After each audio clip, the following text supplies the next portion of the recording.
So then we had the idea, but we had a period of chaos from 2012 till 2014. And as I learned later, that's very normal for an organization with self-steering, that it starts with chaos. And from 2014, we started to function like a regular mental health organization. Okay. And we are today 2022, almost 23. We might say that BuurtzorgT is quite successful in the market. Yes, so we started with two very small teams. Yeah, of only 3 or 4 people, and I was the only psychiatrist at that time. But nowadays we have 70 teams spread over the country, and also about 70 psychiatrists working for BuurtzorgT. Mm-hmm. Yeah, and in our preparation meeting, you also mentioned that you are the only organization in your market where there's a waiting list for psychiatrists that want to join BuurtzorgT and come work for you. Is that correct? Yeah, not in every area, because there are areas in the Netherlands where hardly anybody lives, so that's even more difficult. But in most places, it's very easy to find employees, not only psychiatrists, but also nurses. While at the same time, that's a big problem everywhere in Europe and certainly in the Netherlands, to keep your employees motivated to do the work. So a lot of people leave the healthcare, especially leave the mental health care institutions. So they have to, and many places they have to close departments and close clinics because there's a lack of people working there. And we are in the very luxurious position that we have waiting lists for most of the professionals. Okay, so let's dissect a little bit where that success comes from. As you mentioned, the initial setup of BuurtzorgT, the organizational model, was inspired on the previous success of Buurtzorg, which in 2012 was already at about 10,000 people, I suppose, at 10,000 employees.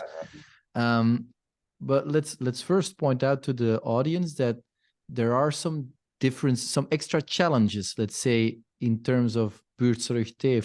For example, you guys are directly liable from the services you deliver, and there are also per team there's a higher diversity of roles in the team, which makes things also a little bit more complex, right? That's an important difference. With Buurtzorg, you have like 2 or 3 different disciplines working in a team, and it makes working without a hierarchy and with self-steering more and self-organization. It makes it more easier to do.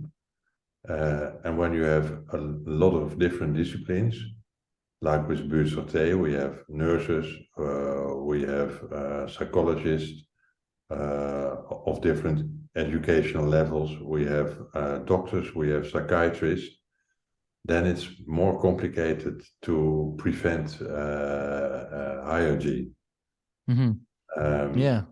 Because many disciplines tend to you are the unbossers, and many disciplines have the tendency to want to be bossy.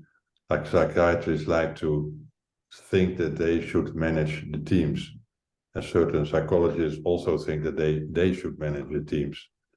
So that was an interesting process to prevent that. Yeah.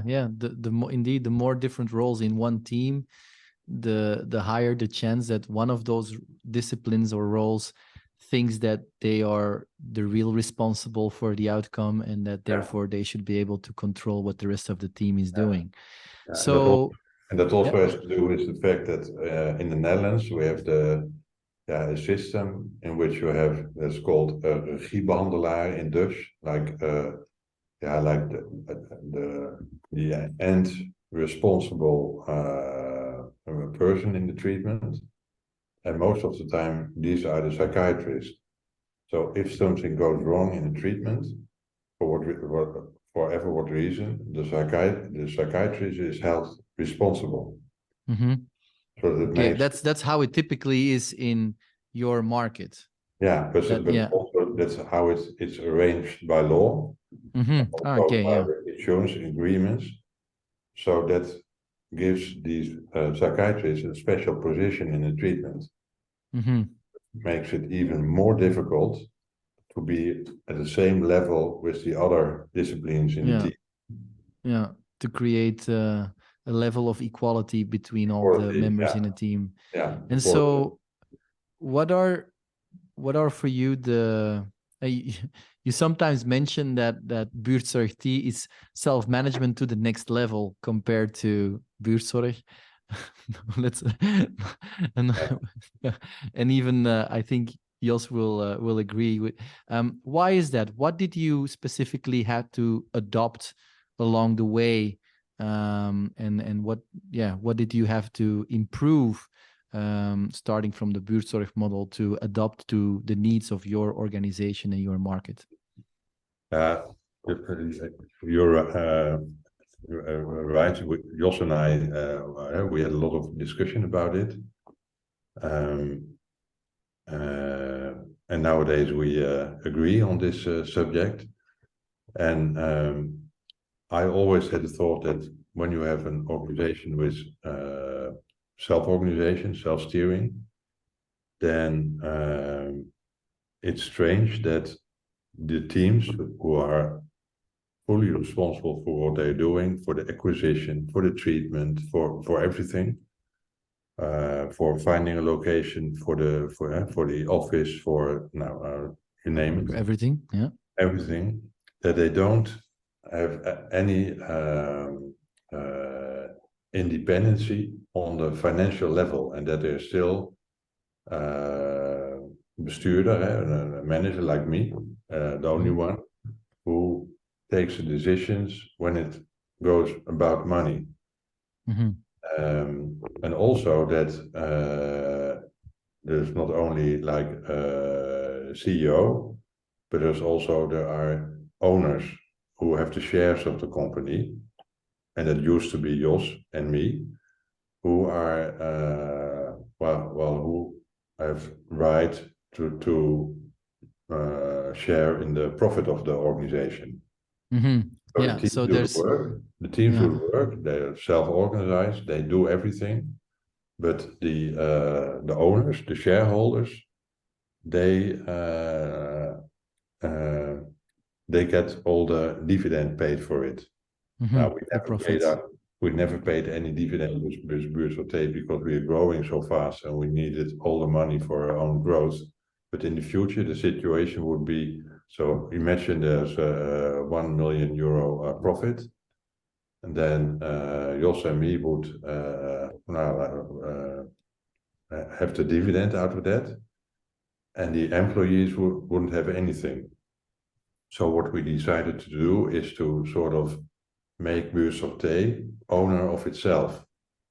That's a sort of the concept of steward ownership. Mm-hmm. And that means that Jos and I have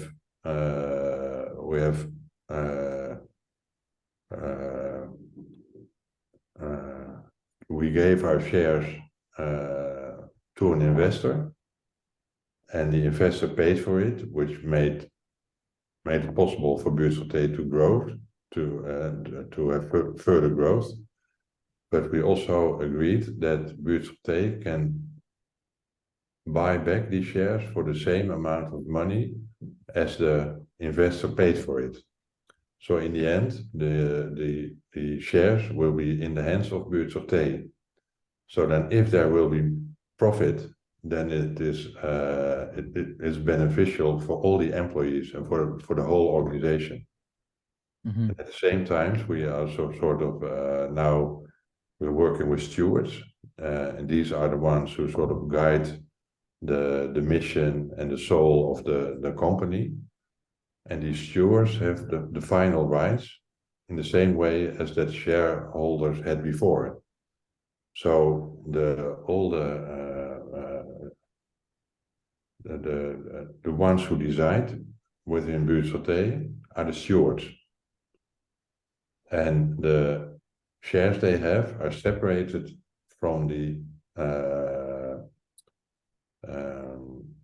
how you call it, financial shares, the shares who give right on the financial compensation. Yeah, so you have kind of A and B type shares, and the Yeah. stewards, they have a specific type of shares which gives them authority to take decisions, but they're not linked to the financial gains of the organization.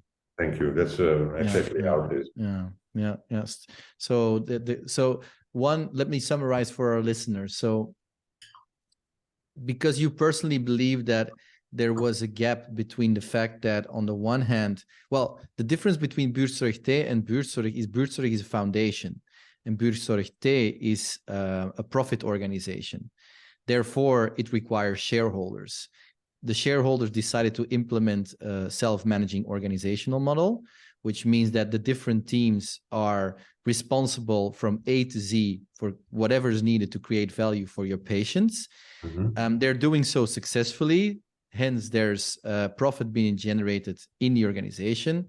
Since you're growing fast, you've reinvested that profit in the organization. But in the future, it might be that there remains profit for dividends in the organization, and then it would be only you or Jos who could receive those dividends. Or there are probably ways, at least in Belgium, there are ways. So in Netherlands, I suppose to get this a share of the profit to your employees, but then you have to pay a lot of taxes on that as well in Belgium. Yeah, sure. And so you guys decided to kind of find a way through steward ownership to make everybody at BuurtzorgT a co-owner of the organization. Yeah, that's right. Okay, cool. That's so and in the practical. Sorry, go ahead. Profit is not going anymore to Jos or to me, but now it stays in the organization. Stays in the organization. Is there in the practical day-to-day also differences between how your teams work, at least your teams, the teams at BuurtzorgT, and how a team at Buurtzorg works in terms of self-management? Are there any clear differences? No, that's very much the same. Okay. The way they are organized, the way they make decisions, plan the work, that's quite similar. Okay, so let's segue to the next topic. A lot of organizations today, they claim to be customer oriented, customer centric, and then they really wonder what does that mean? How do you act out customer centricity?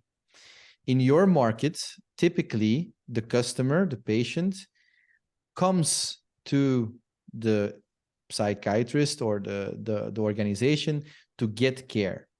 You guys decided to switch that around and to go to the home of the customer to provide care. Could you elaborate on that? What is the philosophy behind it? What are the effects? What is the added value for the customer, and so on? Yeah. So normally it's the general practitioner who suggests the patient to go for treatment, and who arranges helps with starting the treatment. And then the patient comes in an institution, mental health care institution, where he goes through a sort of procedure, which also start of like investigational conversations, like an intake, psychiatric investigation, and so on. And so he goes into a procedure in this institution by which the professionals sort of come to a conclusion of what's wrong with the patient and what the treatment should be. And then the patient follows this treatment, and well, if he's lucky, then it works, and at the end of the treatment, he has less symptoms. Mm-hmm.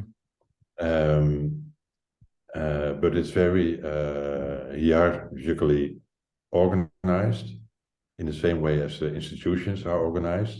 And you also have like the pyramid structure in the institution, and the same structure. The same structure is also implemented in the treatment. So the patient has to do what the professionals say that's best. And one characteristic of that kind of treatment is that professionals talk a lot about the patient, while the patient is not present. So the experts are talking about the patient, what's the diagnosis, what should be the treatment plan, and so on, and then they present it to the patient. Now, and one rule we adopted when we started with BuurtzorgT was that I think that's one of the most important rules in our in our framework, is that we don't talk about the patient when he's not there. We only talk about the patient when the patient is there. Full transparency. That gives a huge difference in how you communicate. So that's one big difference. And the other one is, as you mentioned, we don't, if the patient comes to the clinic, then he always is the guest with the professional. But when you visit the patient at home, then the professional is the guest in the home of the patient. And then you have a totally different relation. Yeah, you switch the power dynamics. Yeah, totally. Yeah, you have to behave as a professional when you visit the patient at home. And the patient decides whether he or she offers you a cup of coffee or something like that. So that's a totally different dynamic, which leads to much more equality. And equality, of course, is the basis of the self-organization, as we spoke of before. And by working this way, equality also becomes the dynamic and the basis of the treatment. And that's totally different. Yeah, it's an interesting observation that in other institutions, the the internal hierarchical structure is actually also applied to the service provided to the customer.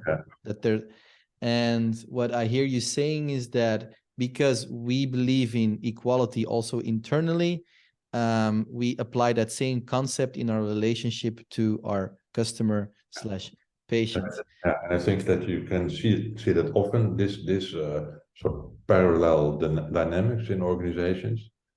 The way the organization has formed itself, is organized itself, influences the relation with the customers. And I was always very impressed by the positive reports of Buurtzorg patients about the treatment. It's like very high figures. I think that has to do with this sense of equality and influence in the treatment, and the same effect we have with BuurtzorgT. Yeah, and I can also imagine that for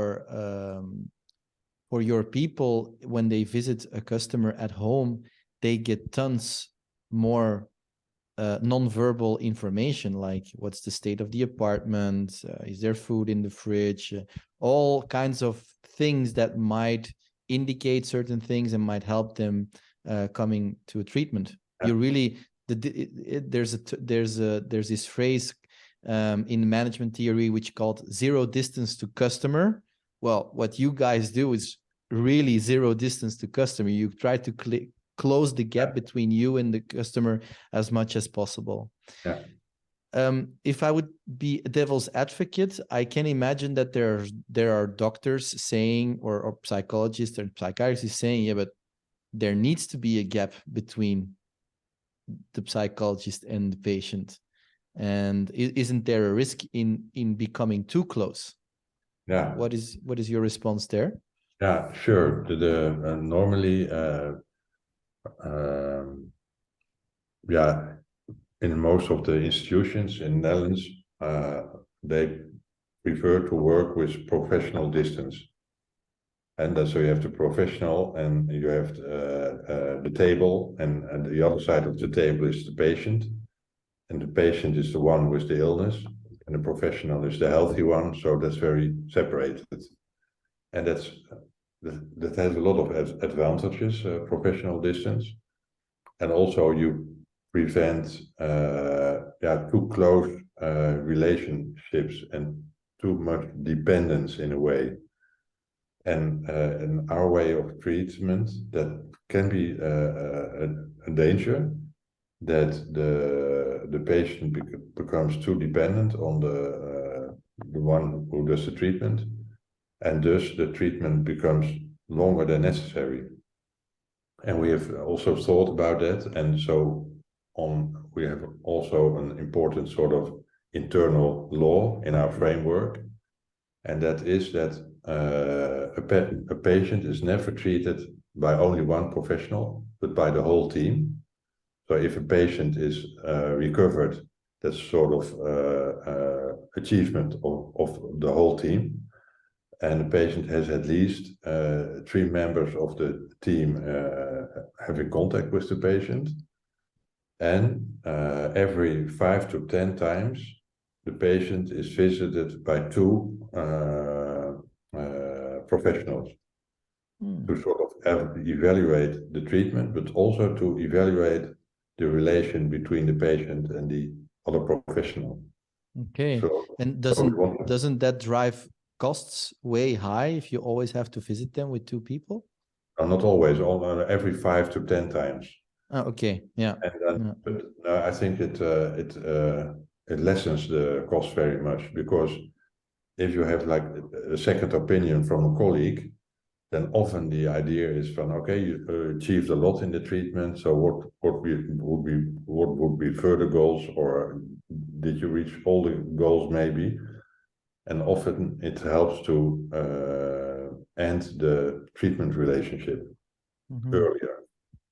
And if you don't do that, then you have this one professional who visits the patient maybe in the beginning every week, and later on every 2 weeks, and every 3 weeks. And what's the moment to stop? It's very difficult to decide. Yeah, and do you also see this reflected in the results of BuurtzorgT compared to similar institutions in your market? That I don't know what the key indicators are, but is there a faster recovery of patients? Is there, I don't know. Yeah, that's a very difficult point in mental health care to measure. We try to do a lot of research on that, because we also want to sort of make clear to the insurance companies that our way of working is not only more pleasant, but also for the employees and for the patients, but also more efficient. If we compare our cost of treatment for one treatment, whole treatment for a patient, and we compare it to comparable organizations, you have some in the Netherlands, like the FACT teams and the IHT teams. They also treat patients with severe problems at home, from a different concept. Then our costs are about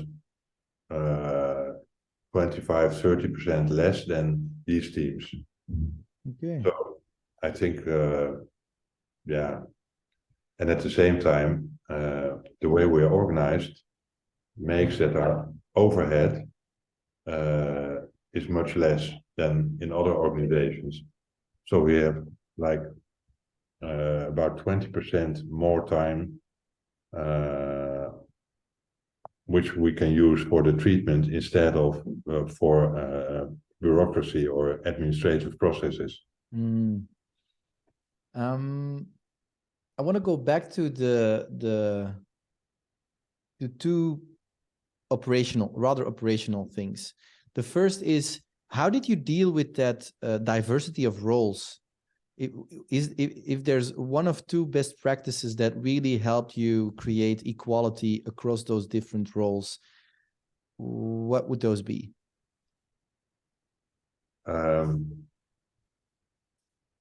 So what helped us to create the equality? Yeah. I think one important thing is that normally most of the organizations work on the basis, and it has to do with a hierarchy, with control. So you have like management who controls departments, and and then, for instance, on the department, the psychiatrist who controls the employees, and then the professionals control the patients. It's also like a parallel process. And when you work with self-organization, then trust is very important. So you sort of, I as a CEO have to trust my employees, my professionals, that they are able to do their work in a good way. Mm-hmm. And if I can give that trust to the teams, then in the teams, people will also tend to have more trust in each other and each other professional capacities.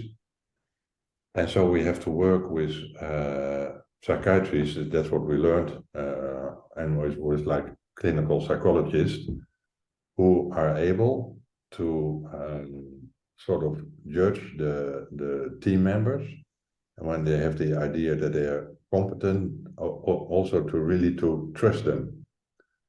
And if you do it that way, and if the psychiatrist can trust the professional that he will be asked for help if necessary, then you get another way of working. But if the psychiatrist would have the need to control all the professionals because he doesn't know what they are doing when he's not there, then it doesn't work.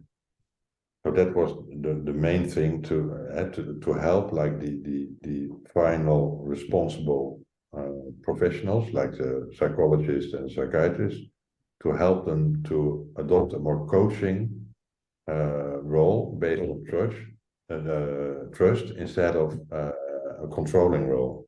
Mm-hmm. And that you did that by coaching them, giving them trainings, giving them tools, Talking a lot about it, and talking a lot, talking. And we learned, that the teams can sort of, if they have solicitations, that they have to be keen on that item. You need the right kind of personal type to do that, to be able to work in that way. Mm-hmm. If you have a very controlling and obsessive psychiatrist, then he won't fit in the model of BuurtzorgT. So probably you already worked with psychiatrists who left the organization because of that. Yeah. And how strict are how strict are you in guarding that? Like from the moment that you notice that a psychiatrist has a strong tendency to control, how do you intervene? So where's the breaking point between talking about it and then saying, maybe you don't fit in this organization? Yeah, most of the times the teams will signal that it doesn't work, and we have at this moment we have two coaches who visit the teams and can be asked to visit. So if a team has a thing to discuss about self-steering or about the functioning of the team, and they can't solve the problem themselves, they can always ask the coach. So normally the coaches are asked. Okay, get it. And they will start help the team. Yeah. That's a similarity you have with Buurtzorg. Yeah? I think it's the ratio is 1 coach per 50 employees, I think, more or less, or per 100 employees, which is a concept which I found in traditional organizations is quite difficult to sell. Because maybe managers feel threatened by it, or they don't really get why it's so important. But both at Buurtzorg and in your organization, it's actually a crucial element of the success. And also that So the coaches also have a training that they don't start behaving like a manager. Yeah. Get a problem. Or like gurus. Yeah, they should listen very carefully and help the team with the decision making, but don't make decisions for them. No, For don't only instance, intervene. Yeah. yeah. For instance, if a team they can have a problem with the psychiatrist, but also with an other team member. And imagine they say, well, we have one nurse and it doesn't work. And then the coach would decide something and would say, now I think he should stay or you should sit. Then always the team afterwards will say, well, you made us do this and it doesn't work. So it's important in self-steering and self-organization, it's very important that the team is like the autonomous factor in the organization. And the teams should decide for themselves. I also never take decisions in BuurtzorgT. How difficult is that for you? Now, in the beginning, very difficult. I can imagine. Yeah, because I was also sort of brought up in the medical system, and yeah, you're sort of educated in making these decisions for other people. Mm. Yeah. But it works much better not to do it. Yeah. I also say that my view on humans, on the human being, on how people are, has in these last 10 years that I was the CEO of this organization, has become much more positive. Because in former organizations, I was in a more controlling role and not anymore. And well, it's impressive to see what people are capable to when they work in the right environment. Mm-hmm. Mm-hmm. But and if And I how recall, little, yeah, go ahead. yeah, and how little they need guidance or directions from a CEO. And if I recall your introduction, you and your people had to go through 2 years of chaos to probably for you to let go of control and for them to take up ownership. Yeah. And that transition is chaotic. So Yeah. my main question there, Nico, is how did you hold the journey? You know, how did you make sure that the chaos didn't push you back to an old way of working? Yeah. Well, we stayed very small in that chaotic period. We even became smaller instead of growth. And I talked a lot with Jot about this in this period. And what I noticed when visiting teams, so in 2014, I started as the CEO, bestuurder. And when I visited the teams we had then I noticed that they all worked in a different way. So there was not a BuurtzorgT way of working. And that's when I started working on what's called the Kader book. That would be like the framework book, which is a very thin booklet in which, so I had talks with all the teams about how do we want to work? What do we think that is useful mental health care? Things like not talking about the patient when he's not there, working with the family, having a lot of contact with the general practitioner. All these things, all these items were put in this booklet, which is our framework, and that was developed in this period of chaos, so to say. Yeah. And then you could say that you needed the period of chaos in which you had different teams doing different things, experimenting with different things, so that you could abstract the principles that work across all teams into your framework.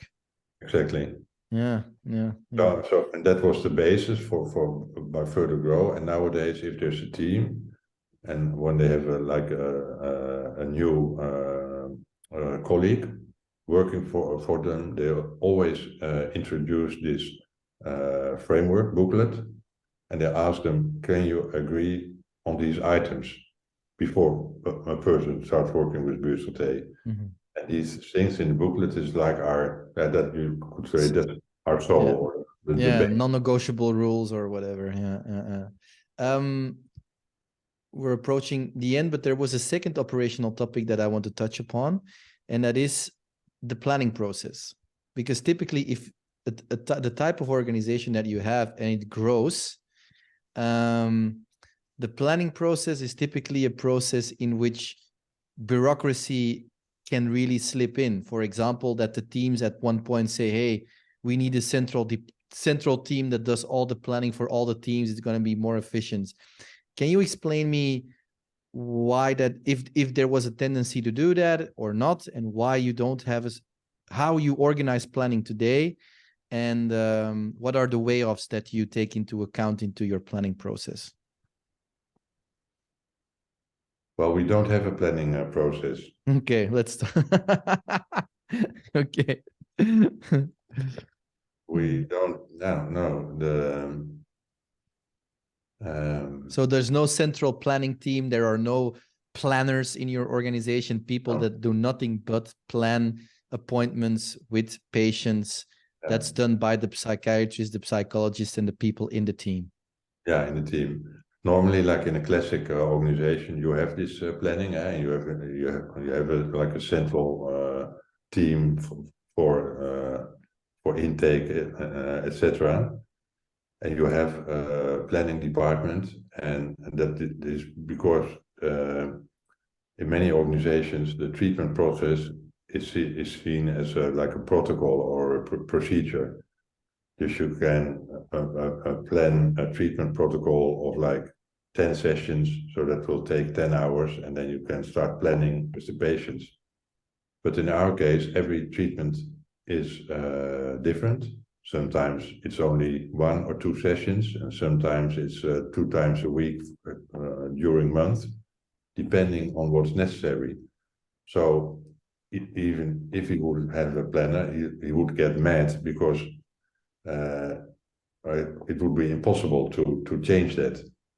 And is the diversity, the organic way of treating is sort of characteristic of BuurtzorgT.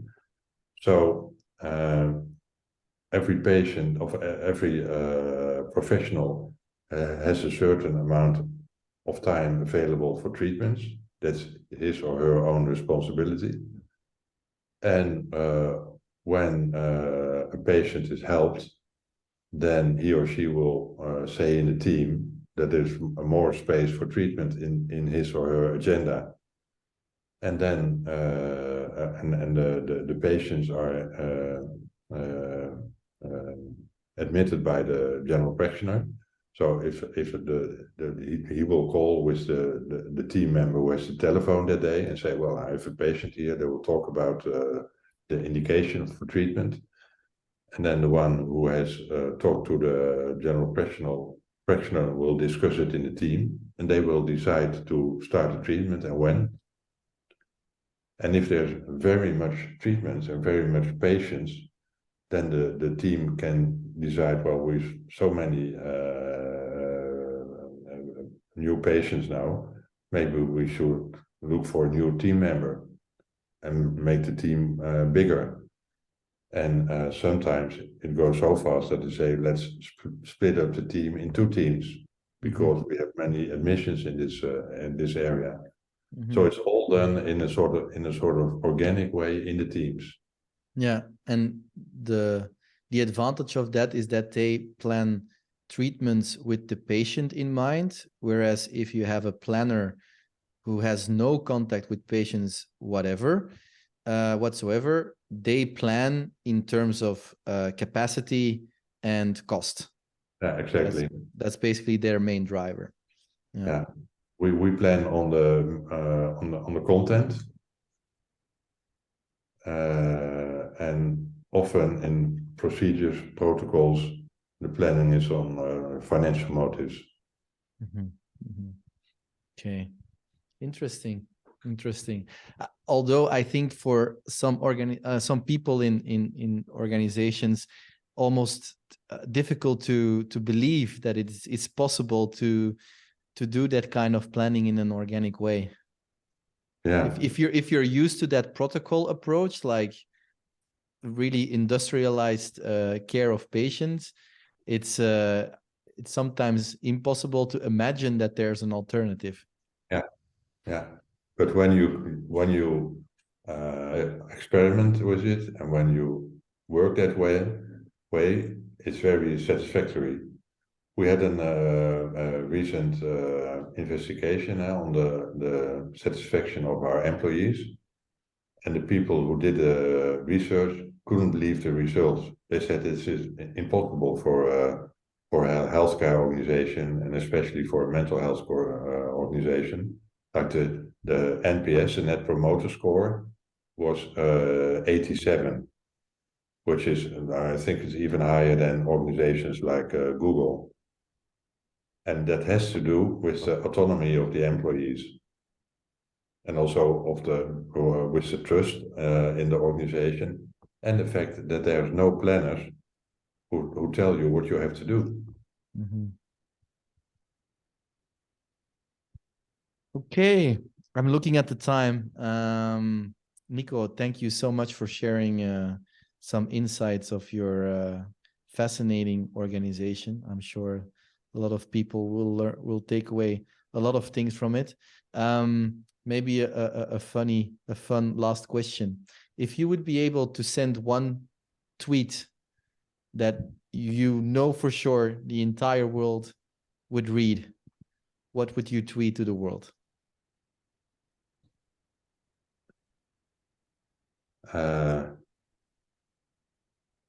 That would be like an English translation of the title of a book of Rutger Bregman, which is De meeste mensen deugen. Yeah. Most people are good. Most people are good, yeah. Yeah. So they are to be trusted. They are to be trusted. Yeah. And a really good book for people who still looking for Christmas gifts. Yeah.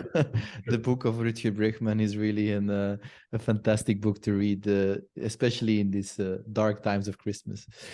Okay, Nico, thank you so much. Really, from the bottom of my heart, great conversation, and I really loved it. Thank you so much. Nice talking to you. Ik ga even stoppen met opnemen.